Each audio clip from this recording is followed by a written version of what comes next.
Hello दोस्तों, आप सभी लोगों का हमारे यूट्यूब चैनल में स्वागत है। तो जैसा कि हम एनटीपीसी का जो पिछले साल का जो पेपर है उसको हम करवा रहे हैं, तो जो लोग भी इस बार एनटीपीसी का फॉर्म भरे हैं उन लोगों के लिए यह क्लास बहुत ही महत्वपूर्ण होने वाली है, क्योंकि रेलवे के एग्ज़ाम में जो प्रश्न होते हैं वह प्रीवियस ईयर से ही संबंधित होते हैं।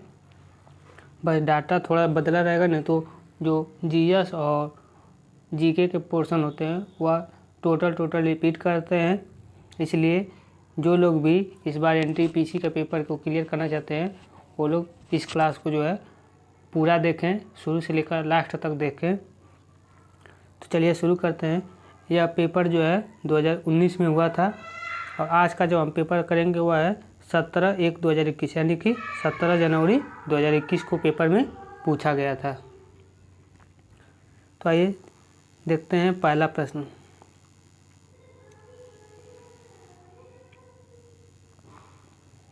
पहला प्रश्न है कार्गो सेवा। कार्गो सेवा क्षेत्र की जो है किन गतिविधियों का जो है एक हिस्सा है। तो कार्गो सेवा जो है यह एक तृतीयक गतिविधियों का जो है हिस्सा है, यानी कि इस प्रश्न का जो सही आंसर होगा ऑप्शन नंबर बी, तृतीयक गतिविधियों का जो है हिस्सा है। अगला प्रश्न देखते हैं। प्रश्न नंबर 2 है कि वह कौन सी भारतीय चित्रकला शैली है जिसमें शुद्ध सोने और कीमती पत्थरों की सजावट है और इसमें हिंदू देवताओं विशेष रूप से भगवान श्री कृष्ण को जो है दर्शाया गया है। तो भगवान श्री कृष्ण को जो है दर्शाया गया है वह कौन सी जो है चित्रकला शैली है, तो वह है तंजौर की जो है पेंटिंग, यानी कि इस प्रश्न का जो सही आंसर होगा ऑप्शन नंबर डी, तंजौर की पेंटिंग। तंजौर की पेंटिंग में जो है श्री कृष्ण भगवान की जो है चित्र को जो है दर्शाया गया है।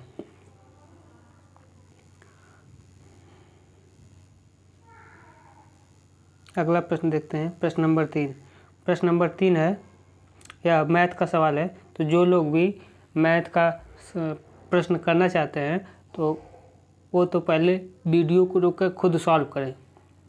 इससे क्या है कि उनकी रिदम बनेगी।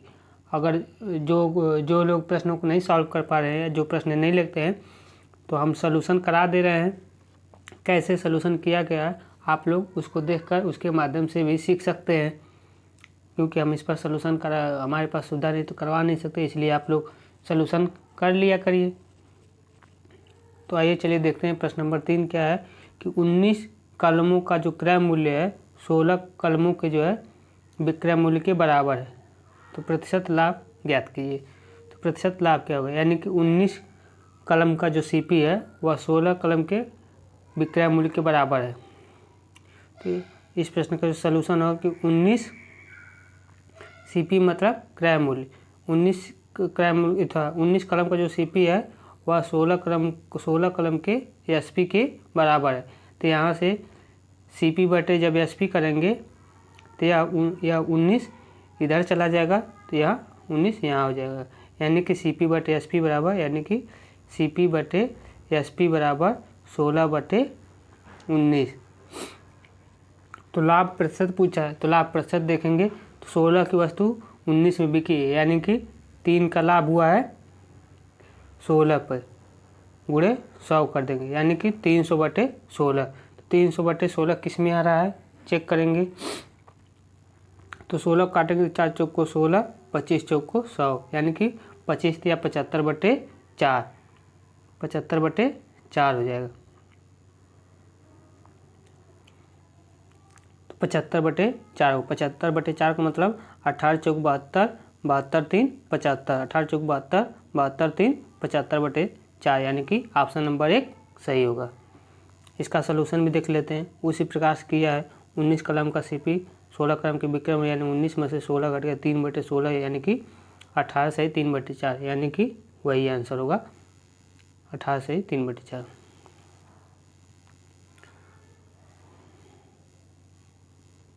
अगला प्रश्न है प्रश्न नंबर 4। प्रश्न नंबर 4 है बॉम्बे डेक्कन में पहली राजस्व बंदोबस्ती का जो संचालन है वह किस वर्ष में हुआ था।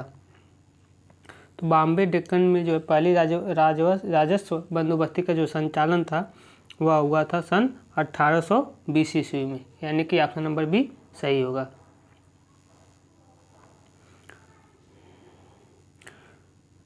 जो राजस्व बंदोबस्त था उस प्रणाली को जो है रैयतवाड़ी व्यवस्था भी कहा जाता था, और यह जो है बंगाल में लागू की गई थी। इसको जो है इस्तकमारी बंदोबस्त व्यवस्था भी कि यह जो है इस्तकमारी बंदोबस्त की जो है विपरीत थी।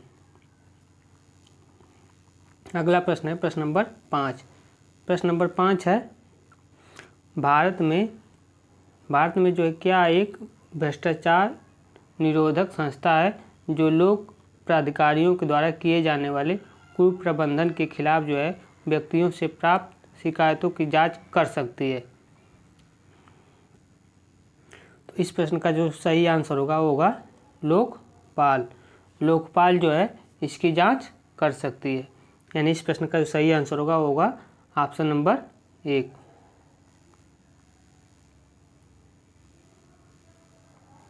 अगला प्रश्न है प्रश्न नंबर 6।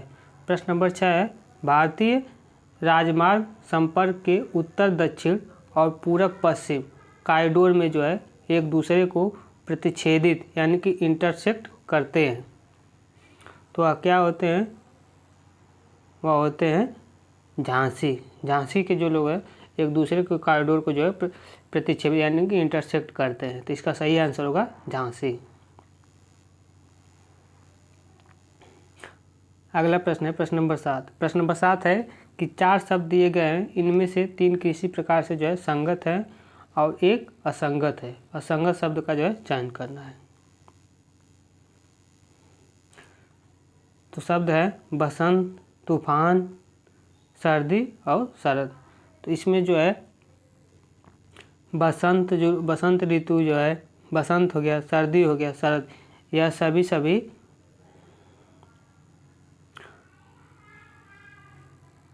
मौसमी परिवर्तन है, जबकि तूफान जो है यह प्राकृतिक आपदा है। तो इसलिए तूफान सबसे अलग है। तो अलग वाले को तो सेलेक्ट करना, तो वह हो जाएगा तूफान। अगला प्रश्न है प्रश्न नंबर 8। प्रश्न नंबर 8 है विश्व की पहली रोबोट कौन थी जिसे किसी देश की पूर्ण नागरिकता हासिल हुई? तो वह थी विश्व की जो पहली रोबोट थी वह थी सोफिया, यानी कि ऑप्शन नंबर डी। सोफिया जो है विश्व की पहली रोबोट थी जिसे देश की जो है पूर्ण नागरिकता हासिल हुई। सोफिया का जो है निर्माण कहाँ से किया गया तो है किस देश से? तो हांगकांग की जो कंपनी है हैनस रोबोटिक्स ने जो है किया है। और यह कब हुआ है? तो यह 14 फरवरी 2016 को जो है एक्टिव किया गया। अगला प्रश्न है प्रश्न नंबर 9। प्रश्न नंबर 9 है उस समबाहु त्रिभुज का क्षेत्रफल ज्ञात कीजिए जिसका परिमाप जो है 24 सेंटीमीटर है। तो उस समबाहु त्रिभुज का क्षेत्रफल निकाला है।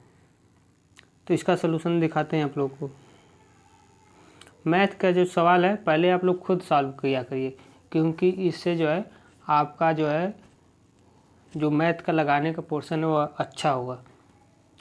और नहीं तो हम सलूशन तो आपको दिखा दे रहे हैं कि किस प्रकार से किया गया है। तो समबाहु त्रिभुज की जो भुजा निकालना है तो वह होता है परिमाप बटे 3। तो परिमाप इसका दिया है 24 सेंटीमीटर बटे 3 करेंगे 8 सेंटीमीटर, यानी कि समबाहु त्रिभुज की जो भुजा हो जाएगी 8 सेंटीमीटर। समबाहु त्रिभुज का क्षेत्रफल का फार्मूला होता है वो होता है करीब 3/4 इंटू भुजा का स्क्वायर। यह समबाहु त्रिभुज का क्षेत्रफल का जो फार्मूला होता है।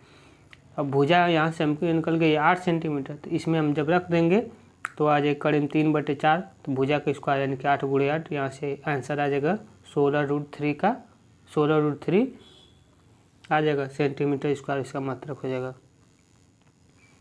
अगला प्रश्न है प्रश्न नंबर 10। प्रश्न नंबर 10 है निम्नलिखित को जो है हल करें। तो इसमें दिया है तो इसको सॉल्व करने के लिए एक रूल होता है बॉडमास का रूल। बॉडमास के रूल में है कि पहले हम छोटा कोष्ठक सॉल्व करते हैं, उसके बाद मझला, उसके बाद बड़ा, उसके बाद ये सब कोष्ठक वाला सॉल्व करने के बाद उसके बाद भाग, फिर गुणा, फिर जोड़, फिर घटाना, इसी क्रम में इसको सॉल्व करना है। तो आइए सलूशन दिखाते हैं। सलूशन है पहले 216 भागे 6 को सॉल्व करना है। तो 216 में जब 6 से भाग देंगे तो इसका आंसर आ जाएगा 36 आएगा। फिर उसके बाद टोटल को बड़ा वाला कोष्ठक को सॉल्व करना है। तो बड़ा वाला कोष्ठक सॉल्व करने के लिए पहले 2 से 36 में गुणा करेंगे, तो 36 में गुणा करेंगे 72 आ जाएगा। फिर 72 में जो है 3 जोड़ेंगे, तो 72 में 3 जोड़ेंगे तो 75 आ जाएगा। फिर 75 में से 51 घटाएंगे तो करने के बाद 24 आ जाएगा। तो कोष्ठक जब हटाएंगे तो 6 से 6 का गुणा हो जाएगा, तो 6 गुणे 24 बराबर 144। तो 144 में 4 को थोड़ा घटाएंगे तो आंसर 0 आ जाएगा। तो इसका सही आंसर 0 होगा।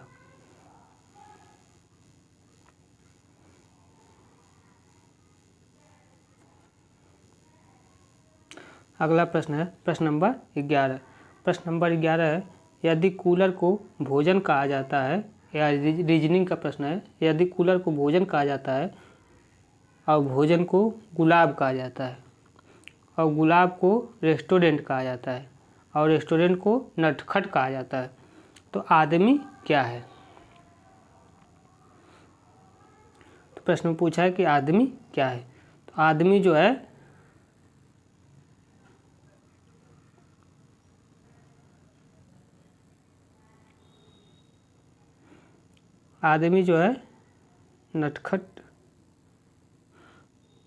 नटखट है।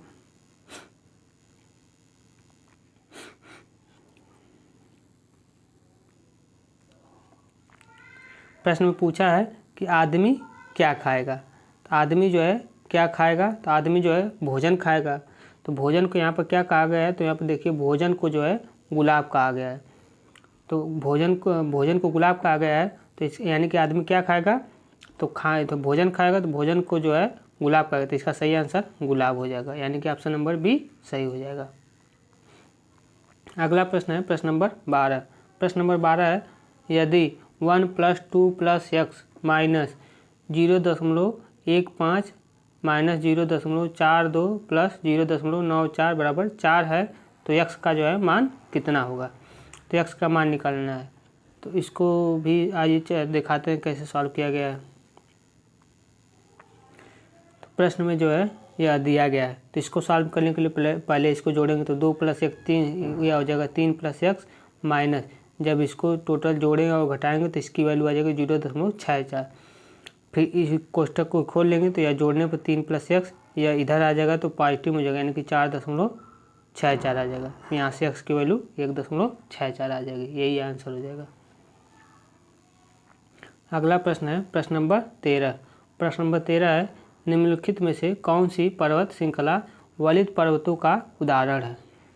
तो वलित पर्वतों का जो है उदाहरण है वह कौन सी श्रृंखला है, तो वह है हिमालय की जो है श्रृंखला, वह वलित पर्वतों का जो है उदाहरण है, यानी कि ऑप्शन नंबर बी सही होगा।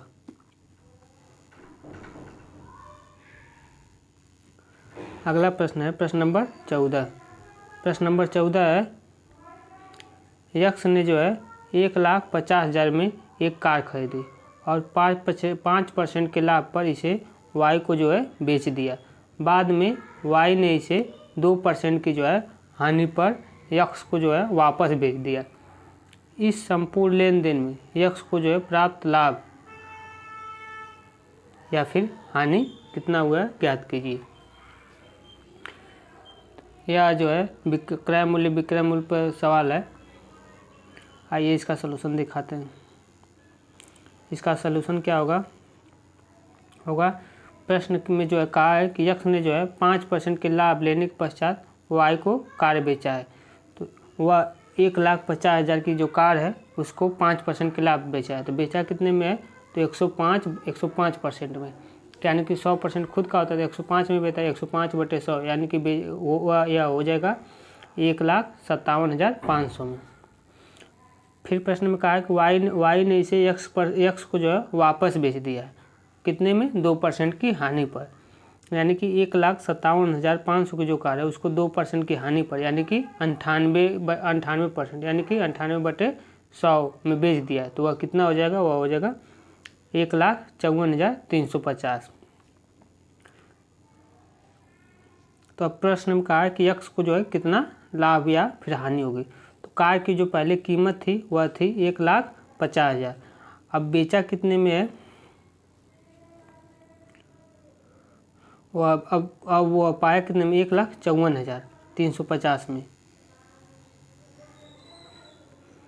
कार को जो 1,57,500 रुपये में बेचा है, उसके बाद वह पाया कितने में, 1,54,350 में, यानी कि उसको कितना लाभ हुआ है, तो उसको लाभ हुआ है यक्स को जो है 3,150 रुपये का जो है लाभ हुआ है। अगला प्रश्न देखते हैं, प्रश्न नंबर 15। प्रश्न नंबर 15 है, त्रिभुज ABC में कोण ABC और कोण ACB के द्विभाजक बिंदु O पर मिलते हैं। यदि कोण BAC का मान जो है 60 अंश है, तो कोण BOC का जो है माप ज्ञात कीजिए। तो यह सिंपल प्रश्न है, आइए इसका सलूशन करवाते हैं।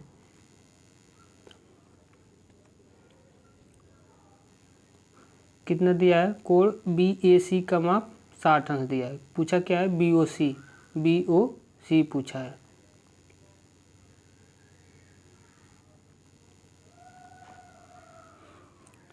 तो फिगर यही बनेगा। त्रिभुज में कोण BAC का मान 60 अंश दिया है। प्रश्न में पूछा है कोण BOC का मान पूछा है, तो यह समद्विभाजक है, यानी कि आधा आधा का वो काटता है। तो इसका जो आंसर होगा वो होगा सीधा 120 अंश हो जाएगा। इसका जो सही आंसर हो जाएगा सीधा 120 अंश हो जाएगा, क्योंकि यह एक प्रमेय है 9th में है कि किसी भी, क्योंकि यह जब आधा आधा काटता है तो यह एक चक्री चतुर्भुज हो जाएगा। तो वो प्रमेय है कि किसी भी परिधि पर जो है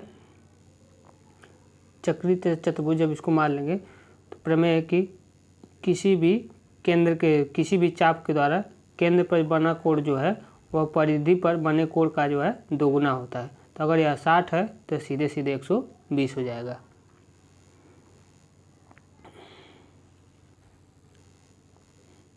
अगला प्रश्न है, प्रश्न नंबर 16। प्रश्न नंबर 16 है, जनसंख्या वृद्धि यानी कि पॉपुलेशन ग्रोथ के सिद्धांत को जो है किसने विकसित किया था। तो जनसंख्या वृद्धि के सिद्धांत को जो विकसित किया था वह थे माल्थस, यानी कि ऑप्शन नंबर सी सही होगा। माल्थस ने जो है जनसंख्या वृद्धि के सिद्धांत को जो है विकसित किया था।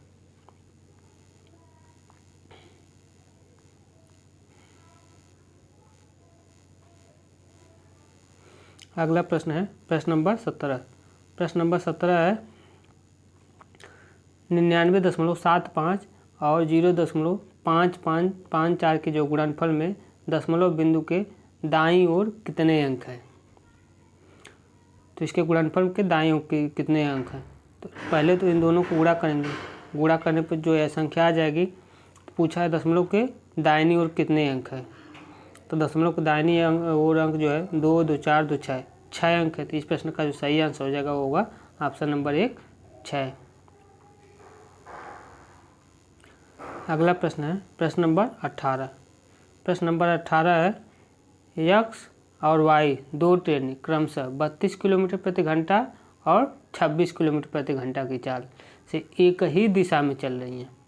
जब एक ही दिशा में चल रही है, यदि वाई से एक्स की दूरी 42 किलोमीटर है और यदि वे वाई से परे किसी बिंदु जेड पर मिलते हैं, तो वाई से जेड की तय की गई दूरी जो है कितनी होगी। तो इस प्रश्न का सलूशन देखते हैं। प्रश्न में बताया है कि एक्स से जब वह चलती है तो उसकी चाल 32 किलोमीटर प्रति घंटे है, वाई से चलती है तो 26 किलोमीटर प्रति घंटा है। जो जेड कोई बिंदु है वह वहाँ पर मिलते हैं। इन दोनों के बीच की दूरी जो है 42 किलोमीटर दी है। तो वाई से जेड तक की दूरी को हमने डी मान लिया है। जेड तक पहुँचने में दोनों ट्रेनें समान समय लेगी, समान जेड तक पहुँचने में दोनों जो है समान समय लेगी। तो यहाँ से हो जाएगा कि 42 प्लस डी, यानी कि टोटल एक्स से जेड की दूरी 42 प्लस डी हो जाएगी। 32 किलोमीटर प्रति घंटा की चलेगी तो इतना समय लेगी। और जब वाई चलेगी तो वह दूरी चलेगी और चाल कितनी होगी, 26 किलोमीटर प्रति घंटा की चाल से चलेगी। तो दोनों का समय बराबर हो जाएगा, यानी कि इतना समय यह लेगी और इतना समय यह लेगी। इसको जब सॉल्व करेंगे तो यहाँ से पक्षांतर करने पर, त्रिज्या गुणा करने पर डी की वैल्यू आ जाएगी 142 किलोमीटर, यानी कि दूरी पूछा है कि वाई से जेड की दूरी कितनी होगी, तो 182 किलोमीटर हो जाएगी। अगला प्रश्न है प्रश्न नंबर 19। प्रश्न नंबर 19 है, दो कर्मचारियों अनीता और सरिता को प्रति माह 6,600 रुपये की जो है कुल राशि का भुगतान किया जाता है।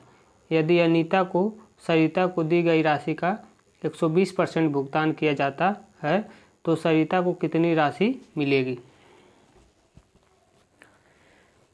तो इस प्रश्न का जो सलूशन होगा, इस प्रश्न का सलूशन है, मान लेते हैं कि सरिता को दी गई धनराशि जो है 100 रुपये है। तो प्रश्न के अनुसार अनीता को दी गई धनराशि x का जो है 120 पर x का 20% अधिक मिलेगी, तो 120% कितना हो जाएगा, 1.2x। कुल धनराशि कितनी होगी, तो x में 1.2x जोड़ देंगे तो टोटल धनराशि मिल रही है 6,600 रुपये मिल रही है। तो जब इसको जोड़ देंगे तो 2.2x की वैल्यू 6,600 हो जाएगी, यानी कि x की वैल्यू 3,000। तो सरिता को जो धनराशि मिल रही है, सरिता को जो धनराशि मिल रही है वह कितनी हो जाएगी, 3,000 रुपये हो जाएगी। अगला प्रश्न है प्रश्न नंबर 20। प्रश्न नंबर 20 है, त्रिभुज XYZ में XY की वैल्यू 12 सेंटीमीटर है, YZ की वैल्यू 18 सेंटीमीटर है। XW जो कि YXZ का एक कोणीय विभाजक है, YZ से बिंदु W पर इस प्रकार मिलता है कि YW संबंधे WZ का मान 4 संबंधे 5 के बराबर हो जाता है। त्रिभुज की जो है तीसरी भुजा की लंबाई ज्ञात कीजिए। तो त्रिभुज की तीसरी भुजा की लंबाई जो है प्रश्न में पूछ रहा है।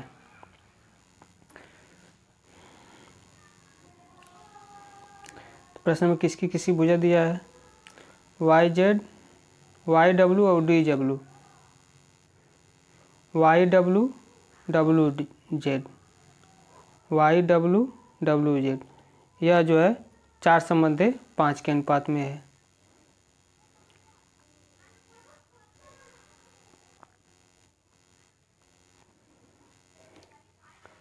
तो प्रश्न में जो है यह 4 संबंधे 5 के रेशियो में भुजा दी गई है। तो त्रिभुज की जो है कोणीय समद्विभाजक समूह की बाकी अन्य द्विभुजाओं के अनुपात में जो है विभाजित होती हैं, यह थियरम है।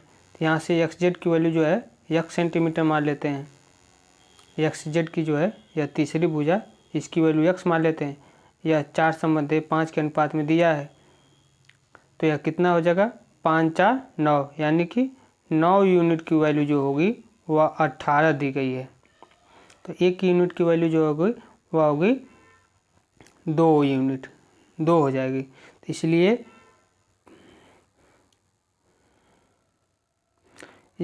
5 यूनिट की वैल्यू जो होगी 10 सेंटीमीटर, यानी यह इस भुजा की लंबाई जो होगी वह 10 सेंटीमीटर हो जाएगी। और इस भुजा की लंबाई जो होगी वह 8 सेंटीमीटर हो जाएगी। तो यह जब समकोण त्रिभुज है तो समकोण त्रिभुज में लगाएंगे तो 12 बढ़ैया 144 माइनस 18 64, इसको घटाएंगे तो 0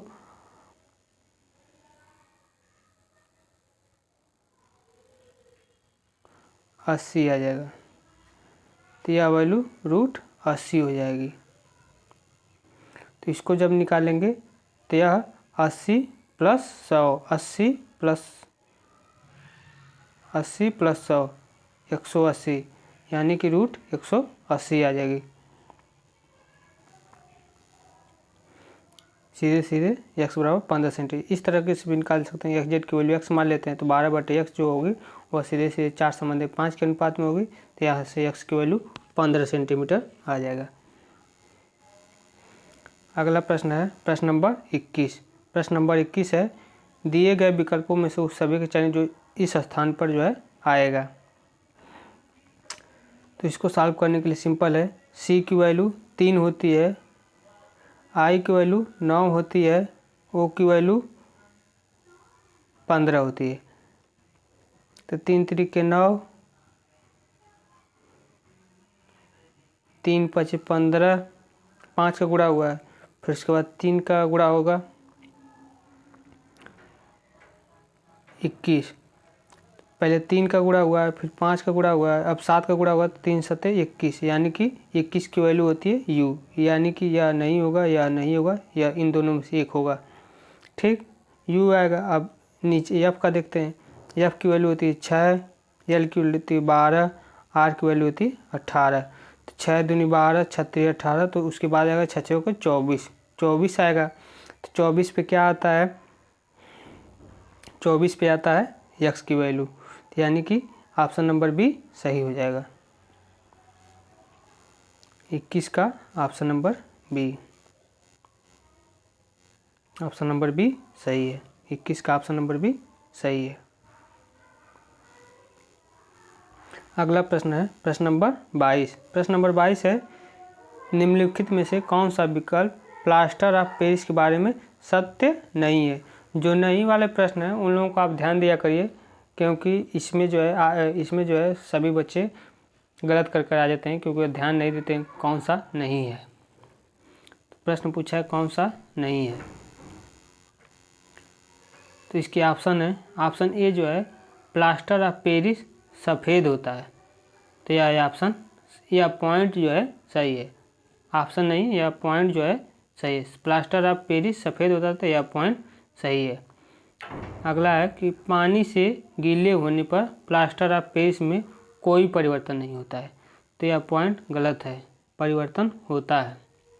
अगला पॉइंट है सी, टूटी हुई हड्डियों को मरम्मत के लिए प्लास्टर ऑफ पेरिस का उपयोग किया जाता है, तो यह पॉइंट जो है सही है, प्लास्टर ऑफ पेरिस का ही उपयोग किया जाता है। अगला है सजावटी डिजाइन बनाने के लिए प्लास्टर ऑफ पेरिस का प्रयोग किया जाता है, तो यह भी पॉइंट सही है। तो इसमें पूछा है कौन सा नहीं है, तो इस विकल्प का सही आंसर होगा ऑप्शन नंबर बी। यह सही, ये ऑप्शन नंबर बी जो प्लास्टर ऑफ पेरिस का सही नहीं है।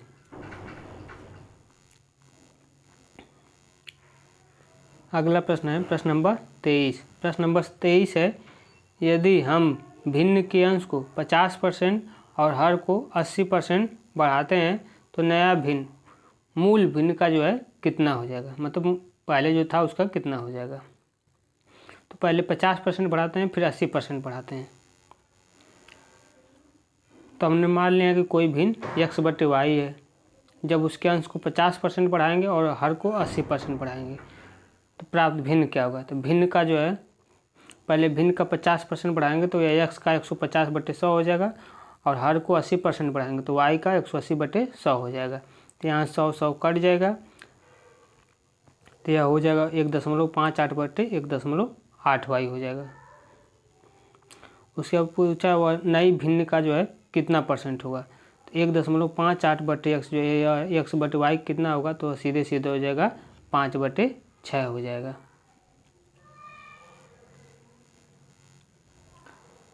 अगला प्रश्न है प्रश्न नंबर 24। प्रश्न नंबर 24 है, 1944 में भारतीय पुरातत्व सर्वेक्षण के महानिदेशक के रूप में किसने पदभार संभाला और हड़प्पा की जो खुदाई का जो है जिम्मा लिया था। तो इस प्रश्न का जो सही आंसर होगा वो होगा रेम व्हीलर। रेम व्हीलर ने जो है हड़प्पा की खुदाई का जो है जिम्मा लिया था, यानी कि ऑप्शन नंबर डी सही होगा।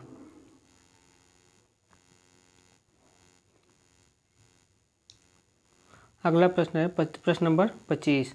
प्रश्न नंबर 25 है, 3 की पावर 45 - 1 और 3 की पावर 35 - 1 का जो महत्तम समापवर्तक क्या होगा, यानी कि HCF क्या होगा।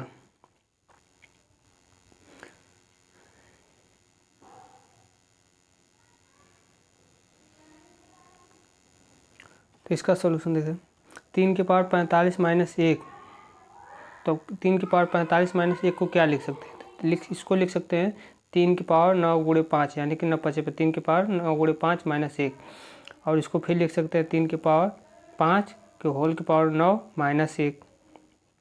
इसी प्रकार से लिख सकते हैं 3 की पावर 35 - 1 क्या लिख सकते हैं, लिखेंगे 3 की पावर 7 गुणे 5 माइनस 1, यानी कि 3 की पावर 5 गुणे होल की पावर 7 माइनस 1। तो इन दोनों में क्या उभयनिष्ठ है? तो इन दोनों में उभयनिष्ठ है 3 की पावर 5 की पावर 7। इन दोनों में जो उभयनिष्ठ है वह 3 की पावर 5 माइनस 1, यानी कि 243 माइनस 1, यानी कि 242। इसका जो सही आंसर होगा वो होगा 242। अगला प्रश्न है प्रश्न नंबर 26।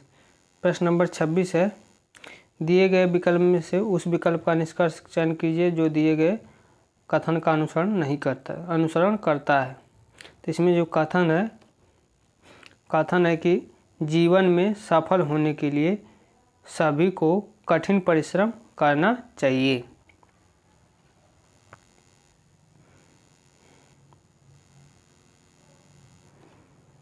इस प्रश्न के ऑप्शन है कि कठिन परिश्रम करने वाला मनुष्य जीवन में संतुष्ट होता है।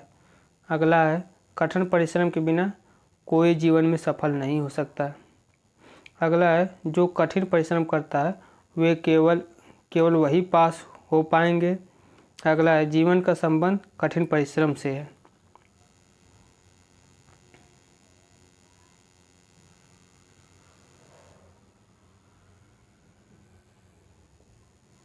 तो इस प्रश्न का जो सही आंसर होगा ऑप्शन नंबर बी जो है सही होगा, यानी कि जीवन में सफल होने के लिए सभी को जो है कठिन परिश्रम करना चाहिए,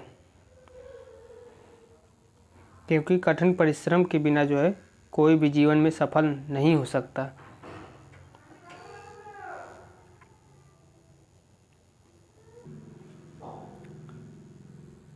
प्रश्न नंबर 27 है, इसमें दिया है कि 8 व्यक्ति ABCDEFGH केंद्र के जो है विपरीत मुख करके एक वृत्ताकार मेज के इर्द गिर्द बैठे हैं। जरूरी नहीं कि उनका क्रम यही हो। BE का पड़ोसी है A के दाईं ओर चौथे स्थान पर, और जो है E तथा F के मध्य केवल 2 व्यक्ति बैठे हैं। G तथा H के मध्य केवल 3 व्यक्ति बैठे हैं। B जो है G का पड़ोसी नहीं है। D C के बाईं ओर तीसरे स्थान पर है। तो प्रश्न में पूछा है कि कौन सा जो है A का पड़ोसी हो सकता है। तो A का पड़ोसी हो सकता है, यह सीटिंग और अरेंजमेंट का सवाल है, रीजनिंग में पूछता है। तो आइए इसका हम दिखाते हैं, आप लोग इस पर बैठा लीजिएगा। तो बैठाने के बाद जो है इसी क्रम में आएगा। तो प्रश्न में पूछा है कि कौन जो है A का पड़ोसी हो सकता है। तो A का पड़ोसी या तो G होगा या D होगा। तो A का पड़ोसी या तो G होगा या तो D होगा। तो या तो G और D जो है केवल ऑप्शन नंबर C में है, यानी इस प्रश्न का सही आंसर होगा ऑप्शन नंबर C। अगला प्रश्न देखते हैं, प्रश्न नंबर 28। प्रश्न नंबर 28 है, एक स्कूल में 6 शिक्षक थे। A और B हिंदी तथा अंग्रेजी पढ़ाते हैं। D और A गणित और विज्ञान पढ़ाते थे। C और D अंग्रेजी और गणित पढ़ाते थे। F और B हिंदी और फ्रेंच पढ़ाते थे। इनमें से कौन सबसे अधिक विषय पढ़ाता है। तो प्रश्न में पूछा है इनमें से जो है सबसे अधिक विषय पढ़ाने वाला कौन है। आइए चलिए देखते हैं। प्रश्न में जो है कहा है कि A जो है वह हिंदी, अंग्रेजी, गणित, विज्ञान 4 विषय पढ़ाता है, और B जो है वह हिंदी, अंग्रेजी, फ्रेंच 3 विषय पढ़ाता है। C जो है गणित और अंग्रेजी 2 विषय पढ़ाता है। D जो है गणित और विज्ञान 2 विषय पढ़ाता है। E जो है अंग्रेजी और गणित 2 विषय पढ़ाता है। F जो है हिंदी और फ्रेंच 1 विषय पढ़ाता है। तो इनमें से सबसे अधिक कौन पढ़ाता है, तो वह ये पढ़ाता है, यानी इस प्रश्न का जो सही आंसर होगा वो होगा ये जो है सर्वाधिक विषय पढ़ाता है। कितना? 4 विषय पढ़ाता है। तो इस प्रश्न का सही आंसर होगा ऑप्शन नंबर C।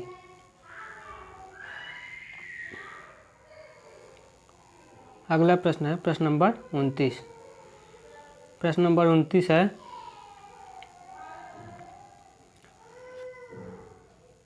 1 मई 2016 को शुरू की गई वह कौन सी योजना है जो गरीबी रेखा से नीचे के परिवारों की महिलाओं को निःशुल्क LPG कनेक्शन प्रदान करती है? तो वह कौन सी योजना है? तो वह है प्रधानमंत्री उज्ज्वला योजना, यानी कि ऑप्शन नंबर सी होगा। प्रधानमंत्री उज्ज्वला योजना वह LPG कनेक्शन फ्री में कराती है। अगला प्रश्न है प्रश्न नंबर 30। प्रश्न नंबर 30 है, निम्नलिखित में से कौन सा विकल्प विद्युत धारा के तापमान प्रभाव का उदाहरण नहीं है? तो प्रश्न में देखिए कि नहीं वाला पूछा है, तो तापमान प्रभाव का उदाहरण नहीं है। तो इस प्रश्न के जो ऑप्शन है विद्युत इस्त्री, तो यह विद्युत धारा की ताप पे ही प्रभावित है। दूसरा है ऑप्शन सी है बल्ब, यह भी ताप पर ही प्रभावित है। विद्युत केतली, तो इसमें भी तापमान होता है, जबकि पंखे की जो कार्यशीलता है यह ताप पे विद्युत धारा की ताप पर प्रभावित नहीं होती है। तो यानी कि इस प्रश्न में पूछा है कौन सा नहीं है, तो नहीं वाला ऑप्शन है ऑप्शन नंबर बी सही होगा। यह विद्युत धारा के तापमान प्रभाव का प्रभावित नहीं होती है।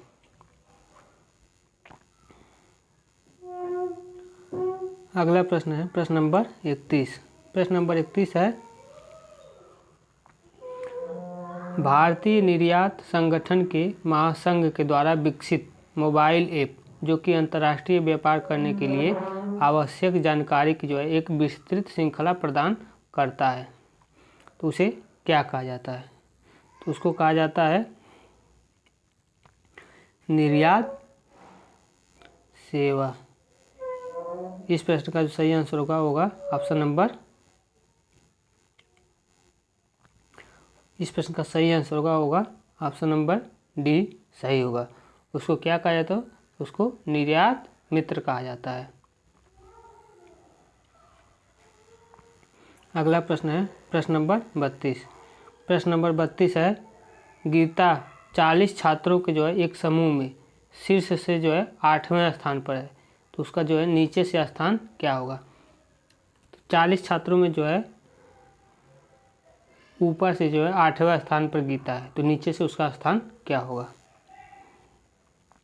तो इसको सॉल्व करने के लिए सिंपल सा फार्मूला है कि जो ऊपर वाली संख्या दी है उसको नीचे वाली संख्या घटाकर 1 जोड़ देते हैं, क्योंकि जो नीचे से ऊपर से 8वें स्थान पर है, तो नीचे से क्या होगा तो उसको 2 बार काउंट करते हैं। तो यानी कि इसीलिए जब इसमें से इसको घटाएंगे टोटल में से 8 को, तो अब पूरा घट जाता है, तो उसके बाद 1 जोड़ते हैं, यानी कि इसमें 40 में से 8 घटाएंगे तो 32 आएगा, 32 में 1 जोड़ देंगे 33, यानी कि नीचे से उसका स्थान 33 होगा।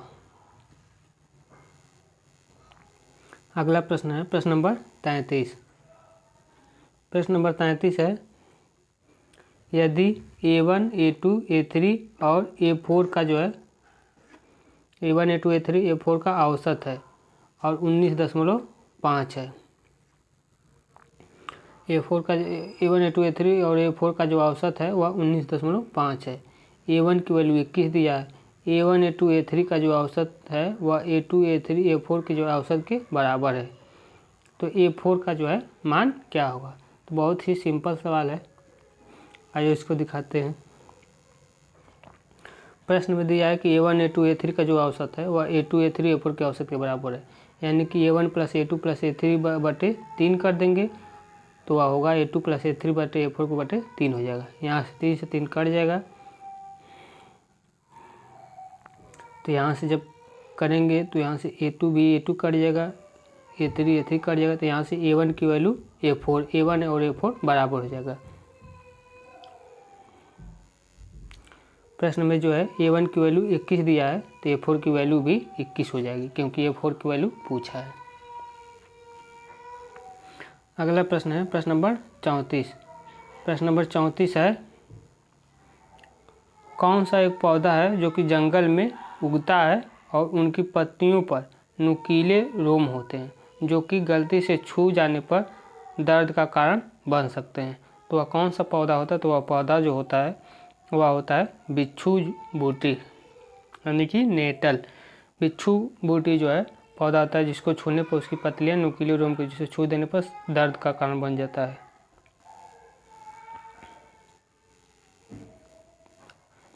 अगला प्रश्न है प्रश्न नंबर 35। प्रश्न नंबर 35 है वोल्ट मीटर एक ऐसा यंत्र है जो कि किसकी उपस्थिति का जो है पता लगा सकता है। तो वोल्ट मीटर एक ऐसा यंत्र है जो कि है विभवांतर की जो है उपस्थिति का पता लगाता है। यानी इस प्रश्न का जो सही आंसर होगा वो होगा ऑप्शन नंबर डी, विभवांतर।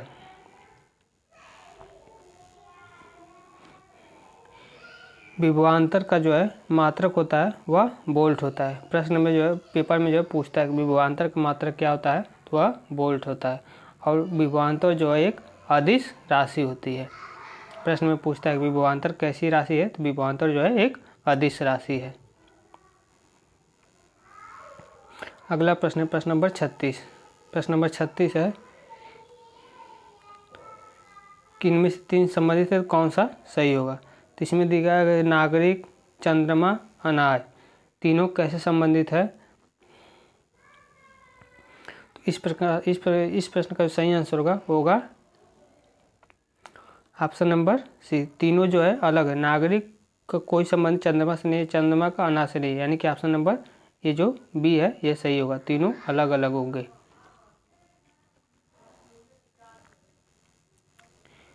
अगला प्रश्न है प्रश्न नंबर 37।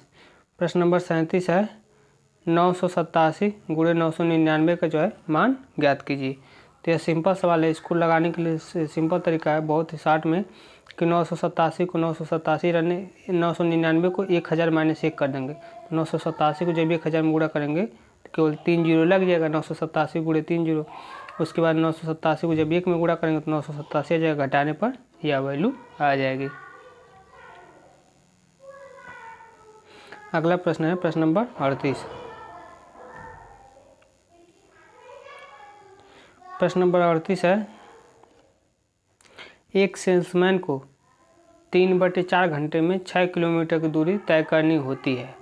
यदि वह कुल समय के 2/3 में से 1/2 दूरी तय करता है तो शेष समय में शेष दूरी को तय करने के लिए जो उसकी चाल कितनी होनी चाहिए। तो यह एक सिंपल सवाल है, इसको देखते हैं। सेल्समैन के द्वारा जो है कुल समय में 2/3 समय में तय की गई दूरी जो है वो होगी कुल दूरी का जो है 1/2, यानी कि 6 का जो है 1/2 यानी कि 3 किलोमीटर ही कुल समय में तय करेगा। तो जो बची दूरी है वह कितनी हो जाएगी, तो 6 किलोमीटर से 3 किलोमीटर घटा देंगे, 3 किलोमीटर ही बच जाएगा। उसके बाद समय कितना बचेगा, तो 3/4 घंटे में तय करता है। 3/4 घंटे का जो है एक में से 2/3 घटा देंगे समय को, तो 1/4 घंटे आ जाएगा। तो प्रश्न में पूछा है कि बची हुई दूरी को तय करने में सेल्समैन की जो चाल क्या होगी। तो दूरी तो 3 किलोमीटर निकाले हैं, बची हुई दूरी 3 किलोमीटर है और बचा हुआ समय कितना आया है, वह आया 1/4। तो जब 3 में 1/4 भाग देंगे तो आ जाएगा 12 किलोमीटर प्रति घंटा की चाल से जो है समय तय करेगी बची हुई दूरी को। अगला प्रश्न है प्रश्न नंबर 39। प्रश्न नंबर 39 है भारत का कौन सा बायोस्फीयर रिजर्व 2018 में बायोस्फीयर रिजर्व यूनेस्को के जो है विश्व नेटवर्क में शामिल होने वाला भारत का 11वां बायोस्फीयर रिजर्व बन गया है। तो यह करंट का सवाल है, यह इसका जो सही आंसर होगा कंचनजंगा। कंचनजंगा जो है बायोस्फीयर रिजर्व बैंक का जो है भारत का जो 11वां जो है बायोस्फीयर रिजर्व बन गया है। अगला प्रश्न है प्रश्न नंबर 40। प्रश्न नंबर 40 है यदि r sin थीटा बराबर 7/2 r cos थीटा बराबर 7 करीब 3/2 तो r का मान ज्ञात कीजिए। तो इसको सॉल्व करने के लिए सिंपल है, पहले r sin थीटा का स्क्वायर कर देंगे, फिर r cos थीटा का स्क्वायर कर देंगे और दोनों को जोड़ देंगे। तो r sin थीटा का स्क्वायर करने पर जो आएगी वैल्यू, तो यहाँ से r स्क्वायर की value r square sine square theta की वैल्यू आ जाएगी 7/4 आ जाएगी। उसके बाद r cos स्क्वायर थीटा की वैल्यू आएगी, वो आएगी 7/49 गुणे 3/4 यह वैल्यू आ जाएगी। तो इसमें से टोटल कॉमन लेंगे तो 7/49 गुणे 3, तो 49/4 की वैल्यू आ जाएगी 7/4 2√3।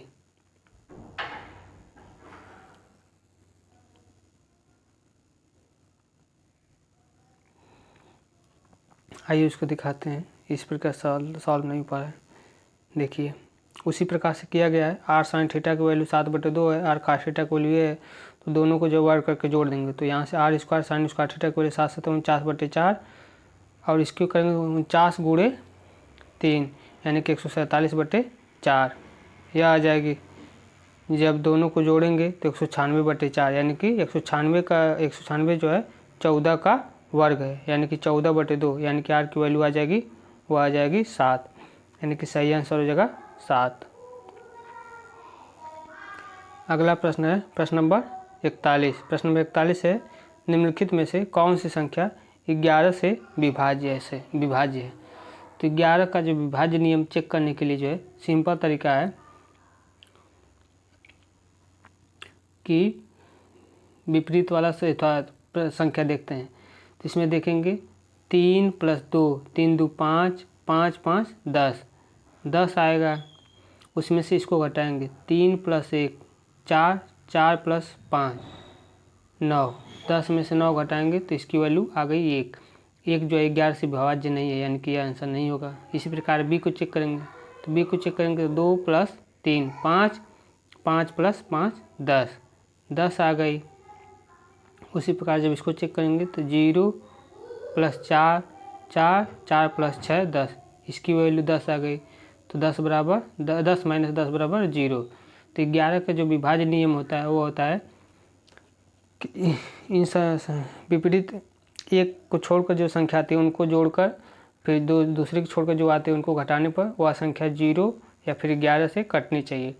ऑप्शन नंबर बी जो है कट जा रही है, 0 आ रहा है, तो यानी कि यह संख्या 11 से विभाज्य होगी। दिखाया गया है कि जिस संख्या के सम स्थानों पर स्थित अंकों का योग विषम स्थानों पर स्थित अंकों का योग जो का अंतर 0 हो फिर या फिर 11 का जो है गुणक हो, तो वह संख्या 11 से विभाजित होगी। यानी किसी प्रकार 2 3 5 दिया है, अथवा इसको जब जोड़े हैं बी वाले को तो 2 3 5 और 0 6, यानी कि 10 में से 10 घट गया है, तो यानी कि 0 आ गया, तो यानी कि यह जो है 11 से विभाज्य है। अगला प्रश्न है प्रश्न नंबर 42। प्रश्न नंबर 42 है, एक बेलनाकार स्तंभ का वक्र पृष्ठीय क्षेत्रफल दिया है। वक्र पृष्ठीय क्षेत्रफल 264 मीटर स्क्वायर और बेलनाकार का जो आयतन दिया है वह 924 मीटर क्यूब दिया है। तो इसकी ऊंचाई और व्यास का अनुपात पूछा है। बेलन की जो ऊंचाई और व्यास का अनुपात पूछा है। तो सिंपल सवाल है। प्रश्न में जो है बेलन का जो वक्रपृष्ठ क्षेत्रफल दिया है कितना 264। तो बेलन का वक्रपृष्ठ क्षेत्रफल का फार्मूला क्या होता है 2πRh, यानी कि 2πRh की वैल्यू दिया है 264। यहाँ से RH की वैल्यू जो हो जाएगी 264/2π। पाई की वैल्यू जो होती है 22/7, तो 22/7 रख देंगे तो πH की वैल्यू आ जाएगी 42।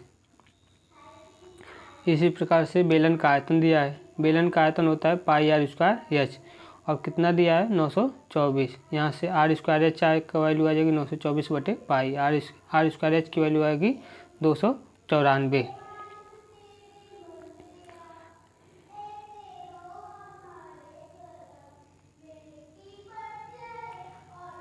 तो इसको इसमें भाग देंगे तो r² में RH से जब भाग देंगे तो वैल्यू आएगी 294/42। तो यहाँ से h से h कटिएगा, r से r कटिएगा, तो r की जो वैल्यू आएगी 294 में 42 के भाग देंगे तो यहाँ से r की वैल्यू जाएगी। दिखा देते हैं। यहाँ से जब भाग देंगे तो r की वैल्यू 7 सेंटीमीटर आ जाएगी। जब r की वैल्यू 7 आ जाएगी तो उसको फिर समीकरण में रख देंगे तो h की वैल्यू 6 आ जाएगी, क्योंकि RH की वैल्यू 42 थी, तो h की वैल्यू 6 आ जाएगी।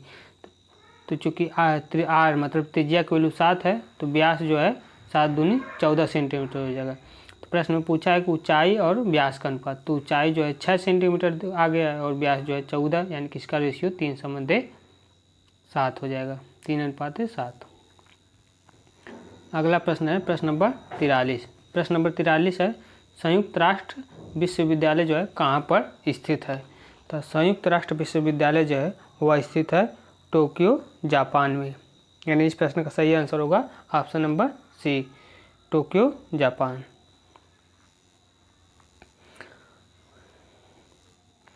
अगला प्रश्न है प्रश्न नंबर 44। प्रश्न नंबर 44 है, इनमें से किस स्विस पेशेवर टेनिस खिलाड़ी ने 8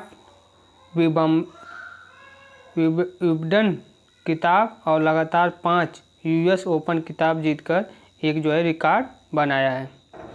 तो वह है रोजर फेडरर। रोजर फेडरर जो है टेनिस में जो है 8 विंबलडन और जो है यूएस में खिताब जीतकर जो है एक रिकॉर्ड बनाया है।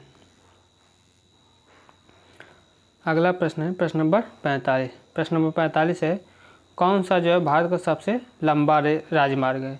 सबसे लंबा राजमार्ग यानी कि हाईवे, सबसे लंबा हाईवे कौन सा है? तो है NH-44। NH-44 जो है सबसे लंबा हाईवे है। और यह कहाँ से कहाँ तक है? तो यह जम्मू कश्मीर से जो है जम्मू कश्मीर के जो है श्रीनगर से शुरू होता है और भारत के दक्षिण कन्याकुमारी तक जो है जाता है और इसकी कुल लंबाई 3745 है। तो प्रश्न में पूछता है कि सबसे लंबा राजमार्ग यानी कि हाईवे कौन सा है? तो वह है NH-44। कहाँ शुरू होता है? जम्मू में जो है श्रीनगर शुरू होकर कन्याकुमारी तक जाता है और उसकी कुल लंबाई जो है 3745 किलोमीटर होती है। अगला प्रश्न है प्रश्न नंबर 46। प्रश्न नंबर 46 है, रूट 45 प्लस रूट 125 का मान इतना दिया है, तो रूट 180 प्लस रूट 80 का मान जो है क्या होगा? तो सिंपल सवाल है। प्रश्न में रूट 45 प्लस रूट 125 का मान इतना दिया है, तो रूट 45 का मान होता है 9 गुणे 5, यानी कि 9 में से 3 बाहर जाएगा तो 3 रूट 5 आ जाएगा। 125 में 25 25 125 आता था, यानी कि 25 में से 5 बाहर आ जाएगा, 5 अंदर बच जाएगा, यह वैल्यू आ जाएगी। यानी कि रूट 5 5 बराबर, यानी कि 5 3 8 रूट 5 की वैल्यू यह आ गई। इसी प्रकार से इसकी निकालेंगे तो 180, 36 गुणे 5 बराबर 180 होता है। 36 में से 6 निकल कर बाहर आ गया तो 6 रूट 5। उसी प्रकार 80 में 9 5 8 5 16 5 80, 16 में से 4 बाहर आ गया तो यह हो गया। तो यहाँ से 6 4 10 रूट 5 की वैल्यू पूछा है, 10 रूट 5 की वैल्यू क्या होगी? चूँकि 8 रूट 5 की वैल्यू इतना दिया है तो रूट 5 की वैल्यू इतने बटे 8 हो जाएगा। तो यहाँ पर 10 गुणे 17.88 बटे 8 कर देंगे तो इसकी वैल्यू आ जाएगी 22.35 आंसर आ जाएगा। अगला प्रश्न है प्रश्न नंबर 47। प्रश्न नंबर 47 है, उस विकल्प को चयन करिए जो इसके स्थान पर आएगी। तो इसको हम यक्स मान लेते हैं। तो आइए चलिए सॉल्व करते हैं। प्रश्न में इसको यक्स मान लिए हैं तो इतना प्रश्न में दिया है, तो जब इसको सॉल्व करें 4 3 12 3 15 बटे 4 यह वाला पॉइंट आ गया। इसको जब सॉल्व करेंगे तो 565 बटे 24 आ जाएगा। टोटल को इधर लाते हैं तो इधर लाने पर होगा 565 बटे 24, ये दोनों चिन्ह माइनस हो जाएंगे तो यह आ जाएगा। उसके बाद सॉल्व करेंगे तो इसमें टोटल एलसीएम 24 हो जाएगा, तो 565 गुणे 18 यही रहेगा, या 4 6 को 24 आ जाएगा, यानी कि 15 में 6 का गुणा होकर 90 आ जाएगा। तो इसको जब घटाएंगे जोड़ेंगे तो इतने आ जाएगा, यानी कि सही आंसर 19 सही 1 बटे 24 हो जाएगा। अगला प्रश्न है प्रश्न नंबर 48। प्रश्न नंबर 48 है, प्रसिद्ध सिंधु घाटी स्थल मोहनजोदाड़ो की जो है पहली बार खुदाई किस प्रख्यात भारतीय पुरातत्वविद के द्वारा की गई थी? इसकी जो है की गई थी दयाराम साहनी के द्वारा।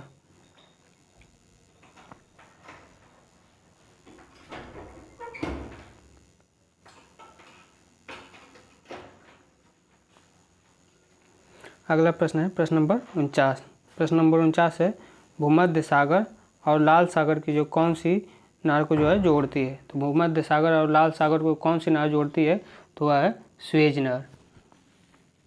सुएज नहर जो है भूमध्य सागर और लाल सागर को जो है जोड़ती है, यानी कि ऑप्शन नंबर बी सही होगा। इससे संबंधित और भी तथ्य है कि देख लेते हैं कि पनामा नहर जो है वह कैरेबियन सागर और प्रशांत सागर के जो है बीच को जोड़ती है, पनामा नहर। प्रश्न में यह भी पूछ सकता है कि वायलेट नहर किसको जोड़ती है, तो यह ईरी झील और ओंटारियो झील के जो है बीच की नहरों को जो है जोड़ती है। सू नहर जो है सुपीरियर झील और ह्यूरन झील को जो है जोड़ती है। तो इसको आप इम्पॉर्टेंट लगा दीजिएगा, इसमें से कोई न कोई एक जरूर पूछेगा। अगला प्रश्न है प्रश्न नंबर 50। प्रश्न नंबर 50 है, इनमें से कौन वर्तमान पदासीन मुख्य न्यायाधीश एस.ए. बोबड़े से जो है पूर्व भारत के मुख्य न्यायाधीश थे? तो वह कौन थे? तो वह थे रंजन गोगोई, यानी कि इसका सही आंसर होगा रंजन गोगोई। आई होप आप सभी लोगों को हमारा क्लास पसंद आया हो तो लाइक करें, सब्सक्राइब करें, और जो लोग भी एनटीपीसी की तैयारी कर रहे हैं तो उन लोगों को शेयर करें। तो यह जो है आज का जो यह 17 तारीख को पेपर हुआ था उसका यह है पहला पार्ट है। इसके आगे का जो प्रश्न देखना है तो इसके लिए पार्ट 2 हम बना दिए हैं। तो आप जाकर इस क्लास का जो है पार्ट 2 करके नाम से है, तो आप जाकर देख सकते हैं पार्ट 2, जो कि 51 से लेकर 100 तक उसमें प्रश्न रहेंगे, यानी कि इसके जो आगे प्रश्न है उसमें रहेंगे, क्योंकि वीडियो बहुत ही लंबी हो जा रही है इसलिए। जय हिंद, जय भारत।